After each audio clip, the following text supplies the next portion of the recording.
El deseo natural de todo ser humano es tener salud y vivir lo más que pueda. No está mal, siempre y cuando no se convierta en tu Dios. Como muchos en nuestro día, tristemente cuya prioridad es su salud y longevidad por encima de su relación con Dios y su familia, etc. Aún como cristianos, desgraciadamente podemos caer en esto. De nuevo, no está mal cuidarte. El problema es vivir para eso. Hay un problema cuando tienes la disciplina de hacer tu ejercicio diario y descuidar el cultivo de tu vida espiritual. Hay un problema si nunca te pierdes de tu tiempo en el gimnasio, pero no eres disciplinado en tu estudio de la palabra. Y si vives así, satisfecho como hábito continuo en tu vida, lo más probable es que no conoces a Cristo. Así fuimos varios de nosotros. Yo recuerdo hace varias décadas atrás, en mis años de adolescencia, profesaba a Cristo por varios años, pero no tenía ganas de estudiar la Biblia, de estar con otros cristianos, pero cómo me encantaba vivir para mi cuerpo. Diario, haciendo ejercicio, asoleándome para verme bien. Mi ídolo era mi apariencia, mi físico. Dirá alguno de ustedes: oye, te ayudaré un poquito de eso en la actualidad, compadre. El beneficio físico y de tener salud y vivir más tiempo es temporal, comparado con el beneficio de ser salvo y cultivar tu vida espiritual. Pablo es claro en esto. Recuerdan en 1 Timoteo 4:9, pero el ejercicio corporal para poco es provechoso, pero la piedad para todo aprovecha, pues tiene promesa de esta vida presente y de la venidera. Incluso esto es una realidad si pensamos en la época apostólica. Dios en nuestra época ya no cura milagrosamente, ya no resucita muertos como en la época de Jesús y los apóstoles. Aun cuando el Señor curó y resucitó muertos, escuche esto, el beneficio de esos milagros fueron temporales porque volvieron ¿a qué? A enfermarse y terminaron ¿qué? Muriendo. Por eso lo más importante en tu vida es asegurarte de que Dios haya perdonado tus pecados mediante Cristo solamente, porque si no es así, a pesar de que vivas 150 años con un físico de modelo, vas a morir, y si no te has arrepentido y creído en el Señor Jesucristo, vas a terminar en una eternidad de tormento. Y solo Dios tiene el poder de perdonar tus pecados. De hecho, realmente el poder de Dios para perdonar pecados es ilustrado en su poder para sanar milagrosamente.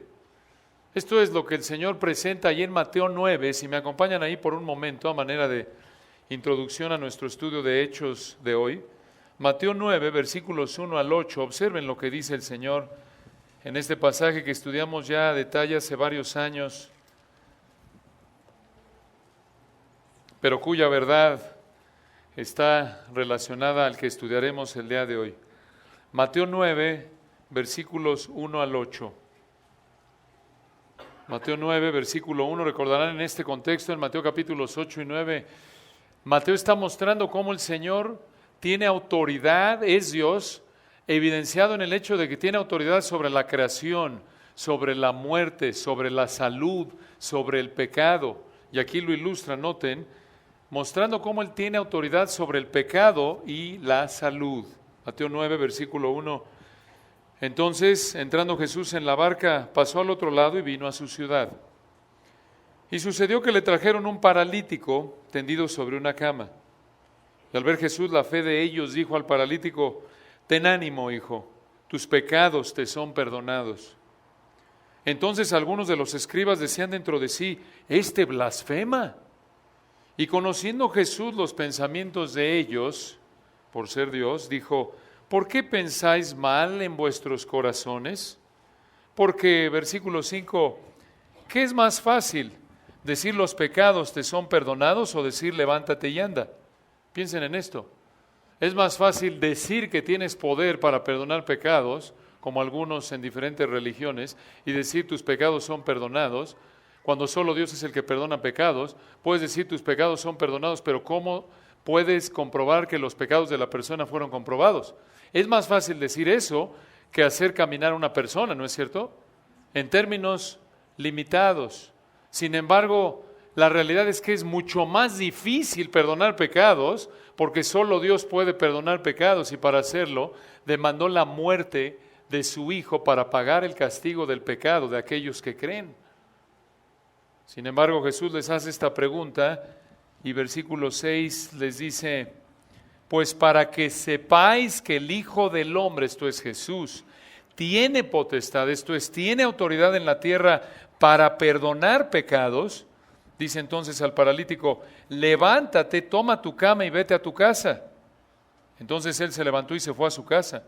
Y la gente al verlo se maravilló y glorificó a Dios, que había dado tal potestad a los hombres, tal autoridad a los hombres. No porque cualquier hombre pueda hacer esto, pero como Jesús se veía como cualquiera de nosotros, dijeron: este hombre puede hacer eso, cuando en realidad solo Dios puede hacer eso, y él lo podía hacer porque es el Dios hombre. Perdonar pecados, sanar, y el punto aquí es que el poder de Dios para perdonar pecados en este texto es ilustrado en su poder para curar milagrosamente. Y este es el mismo punto, si me acompañan a continuación al texto que estudiaremos el día de hoy, Hechos 9, versículos 32 al 43. En Hechos 9, 1 al 31, recordarán que vimos cómo Dios salvó a Saulo, y ahora en Hechos 9, 32 al 43, encontramos dos milagros que Dios hizo mediante Pedro para salvar a muchas personas. Aquí vamos a estudiar el día de hoy dos milagros de Dios que ilustran su poder para salvarte. Dos milagros de Dios que ilustran su poder para salvarte. En Hechos 9, versículos 32 a 35, veremos cómo Dios sanó a Eneas. Y en segundo lugar, ahí en Hechos 9, 36 al 43, veremos cómo Dios resucitó a Dorcas. Un gran texto, obsérvenlo comenzando ahí en el versículo 32. Veamos cómo Dios sanó a Eneas. Versículos 32 al 35. Hechos 9, 32. Aconteció que Pedro, visitando a todos, una pausa ahí, la última vez que vimos a Pedro estaba evangelizando en Samaria en el 8, 14 al 25. El gran apóstol Pedro, el líder de los apóstoles, ahora está en la costa, en el área de Judea, y sigue extendiendo el evangelio, probablemente en un viaje en el que iba predicando. Y noten, probablemente Pedro aquí en Hechos 9:32 va predicando, y en el 32 al final nos dice que vino también a los santos que habitaban en Lida. Lida estaba al noroeste, arriba a la izquierda de Jerusalén, a unos 50 kilómetros de Jerusalén. Era un centro de comercio de telas teñidas en púrpura, y tiempo después se convirtió en un centro de preparación rabínica. Ahora, ¿quiénes son los santos? Los santos, aquí en el contexto, versículos 38 al 42, son los discípulos, son los que creen. No son un orden especial de cristianos que viven vidas perfectas. De hecho, lo pueden ver ahí en 1 Corintios 1:2, observen. 1 Corintios 1:2, Pablo escribe a Corinto, la iglesia, a los cristianos que estaban en Corinto. Recuerdan, era una iglesia con muchos problemas. Para darles una idea, recordarán allí en el capítulo 3:1, le dice Pablo a los Corintios, 1 Corintios 3:1, de manera que yo, hermanos, no pude hablaros como espirituales, sino como a carnales, como a niños en Cristo. Eran personas que vivían en la carne, controladas por sus deseos. Versículo 3, 1 Corintios 3:3, porque aún sois carnales, pues habiendo entre vosotros celos, contiendas y disensiones, ¿no sois carnales y andáis como hombres? Versículo 4, porque diciendo el uno, yo ciertamente soy de Pablo, y el otro, yo soy de Apolo, ¿no sois carnales? Era una carnalidad terrible, se la vivían peleando estas personas, y cuando llegaban a la mesa del Señor, observen allí en el capítulo 11, 1 Corintios 11, se reunían para celebrar la cena del Señor, y observen lo que hacían. Versículo 21, 1 Corintios 11, 21. Porque al comer cada uno se adelanta a tomar su propia cena, y uno tiene hambre y otro se embriaga. Se estaban emborrachando. en la cena del Señor. En ese memorial sagrado se emborrachaban pecando y de esta manera también pecaban de carnales. Sin embargo, estos cristianos, observen cómo los llama Pablo, de regreso al capítulo 1, si son tan amables. Primera de Corintios 1:1. Esto es de nuevo para entender que un santo en el Nuevo Testamento se refiere a un creyente. 1 Corintios 1:1, Pablo, llamado a ser apóstol de Jesucristo por la voluntad de Dios, y al hermano Sóstenes, a la iglesia de Dios que está en Corinto, ¿a quiénes? A los santificados en Cristo Jesús, escuchen esto, llamados a ser ¿qué? Santos con todos los que en cualquier lugar invocan el nombre de nuestro Señor Jesucristo, Señor de ellos y nuestro. Todo creyente, posicionalmente en el momento de la salvación, Dios lo apartó a sí mismo del pecado. Posicionalmente somos santos. Somos santos, por eso dice ahí en Hechos 9, Lucas, a través del Espíritu Santo, a través de Lucas en Hechos 9:32, que Pedro vino también a los santos que habitaban en Lida. Estos son cristianos que probablemente habían oído el Evangelio a través de Felipe, porque al ir Felipe de Azoto a Cesarea, recordarán en el 8:40, habría pasado por Lida. Entonces, toda persona que realmente ha creído que el Creador del universo se hizo hombre, vivió una vida perfecta y murió para pagar el castigo del pecado, y después de 3 días de ser sepultado, resucitó para mostrar que el Padre quedó satisfecho con ese sacrificio, esa persona en el momento en el que se arrepiente y cree en el Señor Jesucristo, se convierte en santa. Esto es, apartada del pecado para Dios. Ahora, en términos prácticos, estamos muy lejos de ser santos, ¿no es cierto? Hay un aspecto de santificación posicional. Esto es lo que sucede en el momento de la salvación, por eso nos llamamos santos. Hay un segundo aspecto de santificación que se llama santificación progresiva, que es en lo que vivimos a diario. En la medida que entiendes, estudias, te sometes a la palabra de Dios y la aplicas a tu vida y pecas menos y obedeces más, vas creciendo espiritualmente. Ese es lo que llamamos santificación progresiva. Y hay una tercera etapa de santificación que se llama santificación final o glorificación. En ese momento, ahora sí, tu posición va a estar al mismo nivel en términos prácticos, porque Dios ya te va a hacer perfecto cuando estés ¿en dónde? En el cielo. Entonces, por eso aquí en Hechos 9:32 se refieren a los cristianos como santos. Y noten versículo 33, Hechos 9:33. Y halló allí uno que se llamaba Eneas. Una pausa ahí.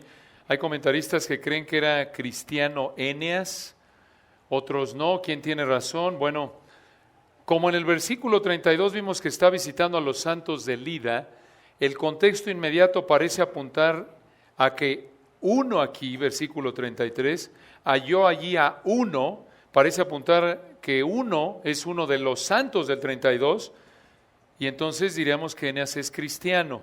Sin embargo, debemos ser honestos y reconocemos que no tenemos suficiente información en el pasaje para estar seguros de esto.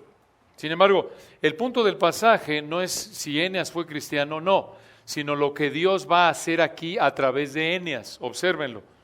Versículo 33 nos dice algo más de Eneas, que hacía 8 años que estaba en cama, pues era paralítico, no podía caminar. No podemos imaginarnos la desesperación que es no poder caminar, ¿no es cierto?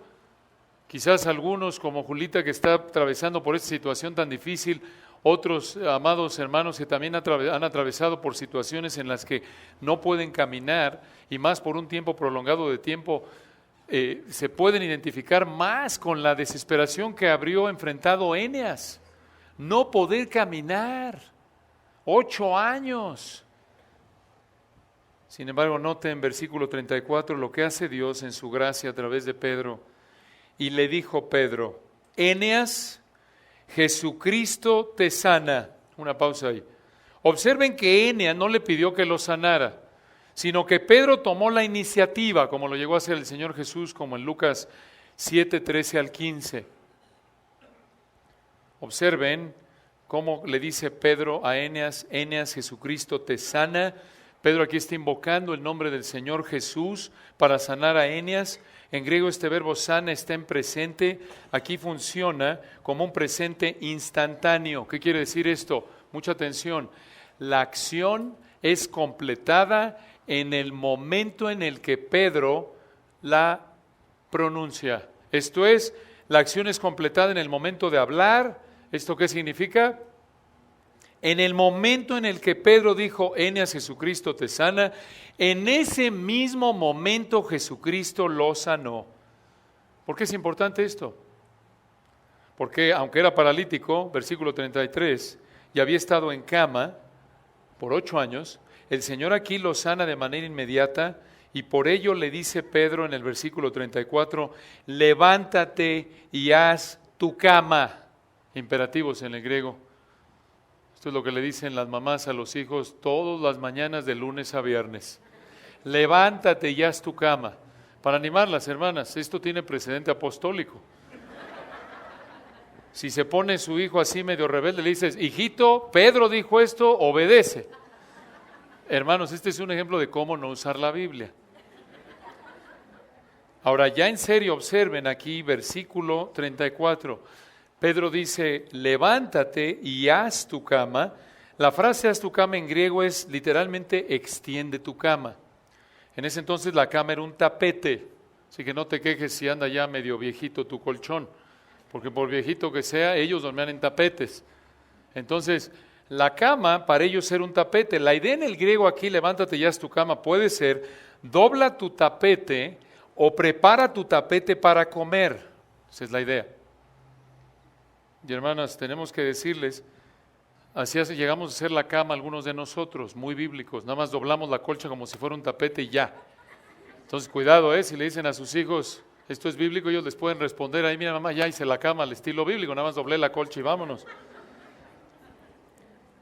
Entonces noten ustedes, Pedro le dice, levántate y haz tu cama, y al final observan lo que Eneas hizo. Y enseguida que se levantó. Esto confirma que fue inmediata su sanidad. Noten, esta fue una curación milagrosa, genuina. Fuera del milagro que Dios hizo, el Señor Jesús hizo con el que le dijo que se fuera a poner lodo en los ojos, que fue algo excepcional. La norma en esta época de milagros con Jesús y los apóstoles es que la sanidad era inmediata, total. Observen que no vemos aquí Eneas cojeando y le dice: gracias Pedro, pero échame la mano aquí. O no le dice tampoco: bueno, antes ya no caminaba, pero por lo menos ya me puedo parar, échenme la mano hermanos, cárguenme aquí uno a cada lado, al estilo Moisés. O nada de que, bueno, gracias Pedro. O no le dijo Pedro: mira, Jesucristo te sana, nada más ve a ver al hermano ortopedista, en 3 meses va a estar ya bien. No, esto fue un milagro genuino. Así es una curación milagrosa.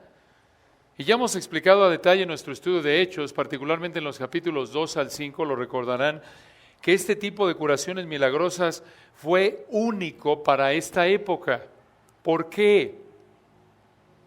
¿Quién está haciendo el milagro? O sea, Dios, ¿a través de quién? De Pedro. Claro, es Jesucristo a través de Pedro. ¿Quién es Pedro? ¿Cualquier hermano, coloquialmente hablando, hijo de vecino? ¿Es Pedro Contreras ahí cualquiera? No. ¿Es Pedro quién? El apóstol, uno de los 12. Y no solo eso, ¿en qué época estamos? ¿Ya se escribió todo el Nuevo Testamento? No. Todavía no ha estado escrito y por ello en esta época, en la de Jesús y los apóstoles, como en otras épocas a lo largo de la historia, recuerden, Dios no hace milagros todo el tiempo, solo en épocas específicas de revelación. Por ejemplo, en la época de la creación, en la época de Moisés, ¿recuerdan? En la época de Elías y Eliseo, de Daniel, aquí vemos otra, es la quinta, y finalmente en la época de Apocalipsis, cuando venga la tribulación y demás. Pero si ustedes ven el resto de la Biblia, fuera de estas 6 épocas, no encontramos actividad milagrosa de manera continua, intensiva, como lo vemos en esta época. Véanlo en el libro de Hechos, ya lo hemos dicho y lo repetimos. ¿Cuántas personas hacen milagros en Hechos? Cuando aquí ya tienes alrededor probablemente de 20,000 o más cristianos. Si todo el mundo pudiera hacer milagros cuando se le antojara, en cualquier momento, pues todo el mundo estaría diciendo, sería fácil que el Espíritu Santo hubiera escrito ahí, y todos los hermanos estaban haciendo milagros, ¿no es cierto? Sin embargo, vean, no todos, solo apóstoles y líderes cercanos a ellos. Entonces, esta es una época única. Ya en nuestra época Dios no hace milagros como lo hacía en esa época, porque ya es otra época, el Nuevo Testamento ya cesó, y ojo, si hacían milagros únicamente como lo vemos en los Evangelios y Hechos, solamente Jesús, los apóstoles y líderes cercanos a ellos, entonces tendríamos que tener apóstoles hoy para que hubiera milagros, ¿no es cierto? O alguien cercano a ellos. Alguno dirá, oye, en tal y cual iglesia dicen que hay apóstoles. Sí, pero solo hubieron 12. Para ser apóstol, de acuerdo con Hechos 1, tenías que haber visto al Señor Jesucristo resucitado. Uno de los requisitos. ¿Alguien cumple con ese requisito en la actualidad? No, nadie. Aún los que dicen que hay sucesión apostólica, esperaríamos que si alguien fuera apóstol en la línea de los 12, pues hiciera milagros igual que Pedro, ¿no es cierto? ¿Pero es así? No, no es así. ¿Por qué? Porque la capacidad de hacer milagros estaba ligada a los apóstoles, a Jesús y a aquellos cercanos a ellos, y cuando el último apóstol muere, que fue Juan, allá por el 90 y tantos después de Cristo, se acaban los milagros. Ya no tienes apóstoles, ya no tienes gente cercana a ellos. Ya el Nuevo Testamento queda concluido y por ello tenemos ya aquí la revelación completa. Entonces, aquí vemos un milagro genuino.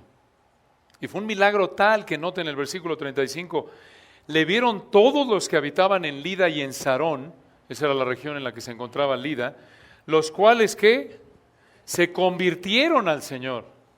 Dios usó este milagro para apuntar a la gente al Señor, como lo vimos en Hechos capítulos 3 y 4.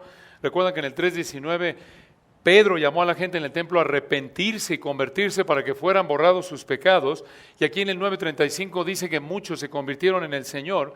La implicación entonces aquí en el 9:35 es que estas personas oyeron el Evangelio y se convirtieron. Y claro, el milagro ayudó para certificar la predicación ¿de quién?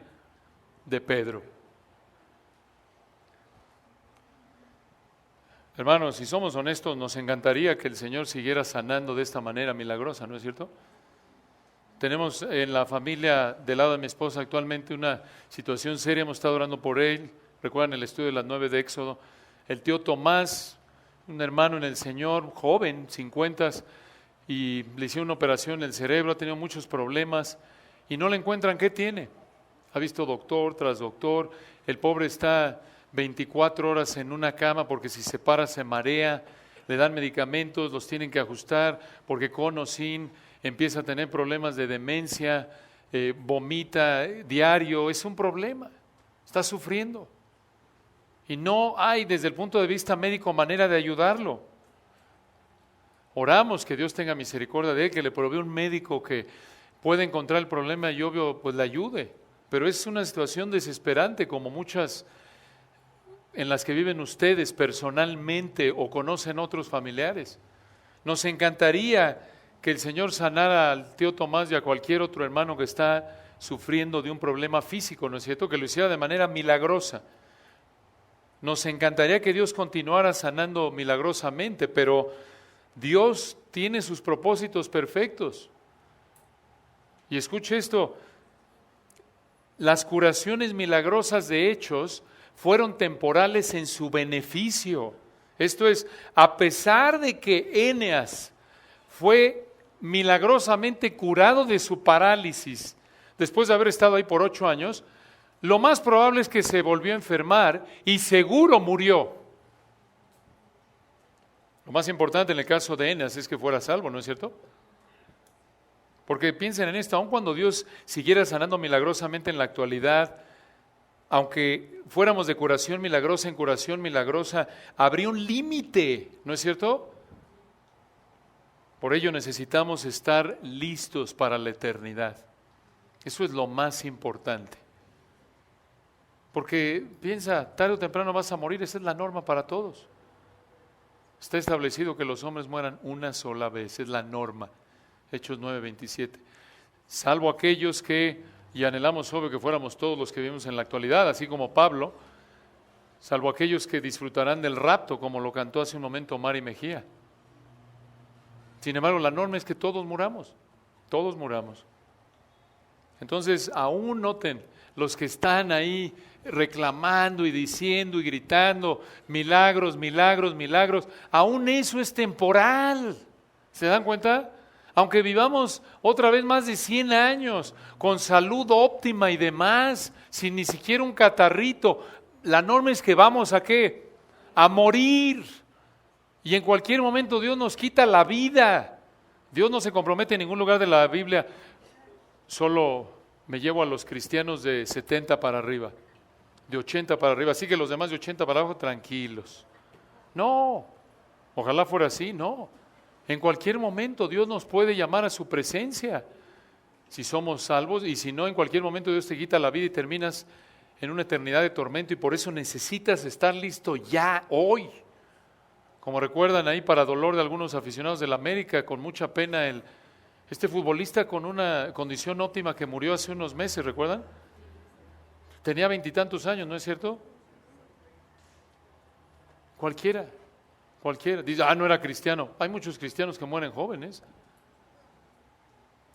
Entonces, necesitamos estar listos para la eternidad, habiéndonos reconciliado con Dios. Entonces, aquí vemos el primer milagro que encontramos aquí en Hechos 9, este primer milagro que Dios lleva a cabo para ilustrar su poder para salvarte en primer lugar. Aquí en Hechos 9, 32 al 35, Dios sanó a Eneas. Y noten a continuación, versículos 36 al 43, cómo Dios resucitó a Dorcas. Dios resucitó a Dorcas. Esto es fascinante. Hechos 9:36. Había entonces en Jope una discípula llamada Tabita, que traducida quiere decir Dorcas. Lucas traduce el nombre de Tabita a Dorcas para sus lectores griegos. Aparentemente Tabita era su nombre arameo. Se acostumbraba a tener dos nombres en ese entonces. Ambos nombres, Tabita y Dorcas, significan gacela. Por cierto, si alguna de nuestras hermanas embarazadas está buscando nombre todavía, allá hay uno de niño, Eneas, uno de niña, Dorcas, una mujer de Dios. A lo mejor no soy muy bonito, si somos honestos, quizás para alguno de ustedes. Sin embargo, era una mujer de Dios, obsérvenlo. De hecho, se llama, el nombre Dorcas, ambos nombres, Dorcas y Tabita, significa gacela. No sabemos por qué se llamaba así esta discípula, pero sí sabemos que era una discípula, una cristiana genuina, porque allí el versículo 36 dice, había una discípula llamada Tabita. Y noten, su fe genuina se manifiesta en su amor a Dios y a la gente, obsérvenlo, allá al final del 36. Esta abundaba en buenas obras y en limosnas que hacía. Hacía limosnas, esto es, ayudaba a la gente en necesidad. Hermanos, esta es una marca de fe genuina. Ayudaba a la gente en necesidad. Obsérvenlo, allí en Mateo 25, ¿recuerdan ustedes? Mateo 25 con las ovejas y los cabritos. Acompáñenme ahí. ¿Recuerdan en este sobrio juicio que lleva a cabo el Señor? Cuando habla de lo que va a venir, cuando Él regrese después de los 7 años de tribulación. ¿Recuerdan? En Mateo 25, 33, separa aquí a los incrédulos de los creyentes genuinos, y en Mateo 25, 33, mucha atención, pondrán las ovejas a su derecha y a los cabritos a su izquierda. En el 34, entonces, el Rey, hablando del Señor Jesús, dirá a los de su derecha, venid, benditos de mi Padre, heredad del reino preparado para vosotros desde la fundación del mundo. Porque tuve hambre y me disteis de comer, tuve sed y me disteis de beber, fui forastero y me recogisteis. Versículo 36. Estuve desnudo y me cubristeis, enfermo y me visitasteis, en la cárcel y vinisteis a mí. El Señor les dice, ¿saben qué? Estuve en necesidad y ¿qué hicieron? Me ayudaron. Entonces, versículo 37, los justos le responderán diciendo, Señor, ¿cuándo te vimos hambriento y te sustentamos? Vean el énfasis, estaban en necesidad y se satisfizo la necesidad. Versículo 35, perdón, en el 37, entonces los justos, habla de cristianos genuinos, estos son las ovejas, los que han sido declarados por la fe únicamente en Cristo, únicamente justos, por la fe únicamente, sin obras han sido declarados justos. Esto es, su fe genuina se manifiesta en estos actos de compasión. Véanlo, versículo 37, entonces los justos le responderán diciendo, Señor, ¿cuándo te vimos hambriento y te sustentamos? ¿O sediento y te dimos de beber? ¿Y cuándo te vimos forastero en el 38 y te recogimos? ¿O desnudo y te cubrimos? En el 39, ¿o cuándo te vimos enfermo o en la cárcel y vinimos a ti? Versículo 40, y respondiendo el rey les dirá, de cierto os digo que en cuanto lo hicisteis a uno de estos, ¿mis qué? Hermanos más pequeños, a mí lo hicisteis. Y hemos explicado que hermanos más pequeños, como lo vemos en Mateo 18:5, al final de Mateo 10, se refiere a cristianos genuinos. En otras palabras, noten, un verdadero cristiano se ve porque al ver otros cristianos en necesidad, busca satisfacer esa necesidad conforme a su capacidad. Por cierto, esta es parte de la razón por la que el congregarte vía internet no funciona. Obvio, se entiende cuando hay una enfermedad seria, pero estar en contacto, estás involucrado con una iglesia local, cuando estás limitado, postrado quizás en una cama y no puedes salir. Pero nada de que ya estoy hasta acá de las iglesias, yo oigo a mi predicador por internet, doy mi ofrenda y adoro al Señor ahí con la alabanza que sale en la pantalla. Hermanos, no funciona la iglesia de pantalla plana, no existe. ¿Cómo? Necesita haber este toque personal conforme a tu capacidad. Y esto es tan serio, observen, si no eres alguien cuya vida se caracteriza por la compasión hacia otros cristianos, observen la advertencia que el Señor da aquí. Versículo 41, entonces dirá también a los de la izquierda, estos son los cabritos, apartaos de mí, malditos, al fuego eterno preparado ¿para quién? Para el diablo y sus ángeles. Porque tuve hambre, versículo 42, y no me disteis de comer. Tuve sed y no me disteis de beber. Fui forastero y no me recogisteis. Estuve desnudo y no me cubristeis. Enfermo y en la cárcel y no me visitasteis. 44, entonces también ellos le responderán diciendo, Señor, ¿cuándo te vimos hambriento, sediento, forastero, desnudo, enfermo o en la cárcel y no te qué? ¿Te servimos? Ahí está el problema. Entonces les responderá diciendo, de cierto os digo que en cuanto ¿qué? No lo hicisteis uno de estos más pequeños, tampoco a mí lo hicisteis, e irán estos al castigo eterno y los justos a la vida eterna. Observen que es una farsa el pensar que después de la muerte hay aniquilación. El castigo eterno es tan eterno como la vida ¿qué? Eterna, versículo 46.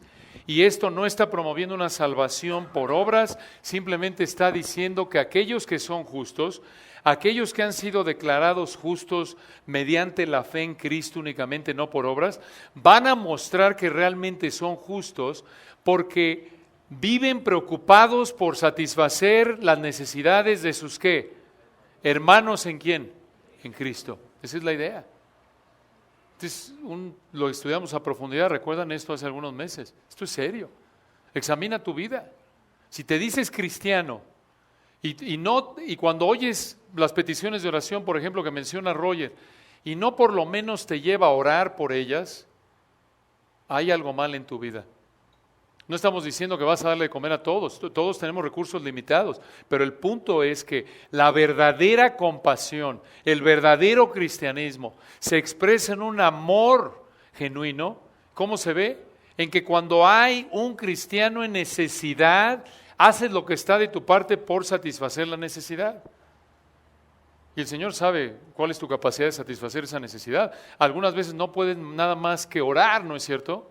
Nada más que ponerle la mano en el hombro y decirle, estoy orando por ti. Algunas veces no puedes decirle nada, pero estás orando. El Señor conoce tu amor a esa persona, a cualquier otro cristiano. Esto es serio. Entonces, si tú vives, como dice aquí en Mateo 25, diciéndote cristiano, y pasa continuamente, oyes de necesidades de cristianos y eres apático, indiferente y no te importa en lo más mínimo, y ese es tu estilo de vida, y vives inmerso en tus necesidades y en tu vida y amas tu pecado sin interés alguno por las cosas de Dios, el pueblo de Dios, es obvio que no eres cristiano, eres un cabrito. Es algo serio. Recuerden, y lo reitera el Nuevo Testamento varias veces, Santiago dando varios ejemplos de fe genuina. Nos da varios ejemplos de cómo se ve la fe genuina y uno de ellos es, otra vez, la compasión a los necesitados. Y en Santiago 1:27 dice, la religión pura y sin mácula delante de Dios el Padre es esta. ¿Visitar a quiénes? A los huérfanos y a las viudas en necesidad y guardarse sin mancha del mundo. 1 Juan 3:16. Pero el que tiene bienes de este mundo y ve a su hermano tener necesidad y cierra contra él su corazón, ¿cómo mora el amor de Dios en él?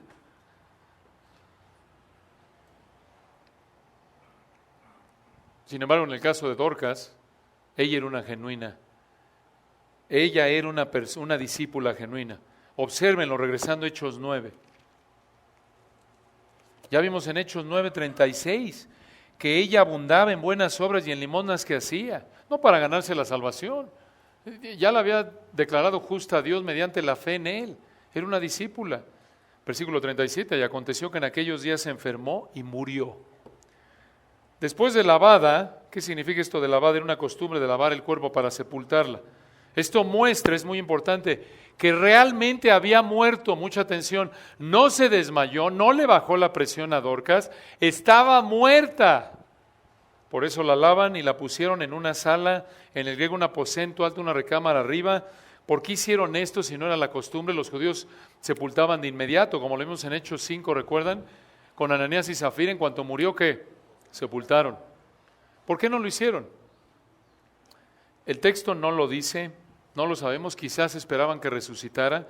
Por contexto parece que a eso apunta el hecho de que la mantuvieran ahí, pero realmente no sabemos. Y observen versículo 38, y como Lida estaba cerca de Jope, ¿quién estaba en Lida?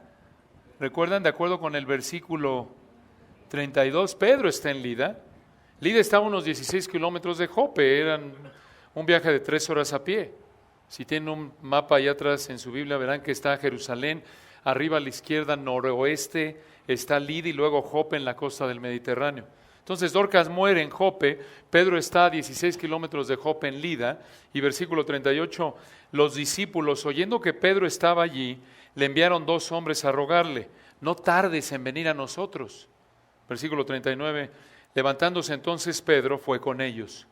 Y cuando llegó, le llevaron a la sala donde le rodearon todas las viudas, escuchen esto, llorando y mostrando, ese verbo mostrando es en voz media, el mostrando. Puede significar que ellas tenían puestas la ropa que les había hecho Dorcas. Dice aquí, mostrando las túnicas, en el griego es la playera que usaban sobre el cuerpo, y los vestidos, las prendas de ropa que Dorcas hacía cuando estaba con ella. Dorcas fue una mujer muy, muy querida por los hermanos. Noten, le rodearon todas las que, versículo 39, viudas. No todas las mujeres influyentes de la iglesia. Dorcas era una mujer que tenía amor genuino. El amor genuino es imparcial y busca servir desinteresadamente a todos, particularmente a los que tienen mayor necesidad. Dorcas no jugaba la política y solo iba ahí con la esposa de Pedro, porque Pedro era casado, recuerden, 1 Corintios 9. Es posible, por cierto, que su esposa estuviera viajando aquí con él. 1 Corintios 9 nos dice Pablo que viajaba Pedro con su esposa. Entonces, el punto es que esta persona, Dorcas, era una mujer querida, tenía amor genuino. ¿Por qué era tan querida Dorcas? Versículo 36 y 39 ya lo vimos. Porque amaba a la gente, lo expresaba en servir a la gente. Si murieras el día de hoy, ¿habrían muchos que lloraran por tu partida? Es triste, pero en algunos casos, algunas personas viven tan inmersas en sí mismas, no sirviendo a otros, que ya cuando mueren, realmente el hueco que dejan no es grande. Y en cierta manera, si somos honestos, para muchos es un alivio. Hay veces que alguien visita o es parte de una iglesia y dice, esta iglesia no es amorosa, pero ese comentario puede mostrar que el que no es amoroso es el que hace el comentario. Porque si piensas que debes llegar y como rey te debe servir la gente, estás mal.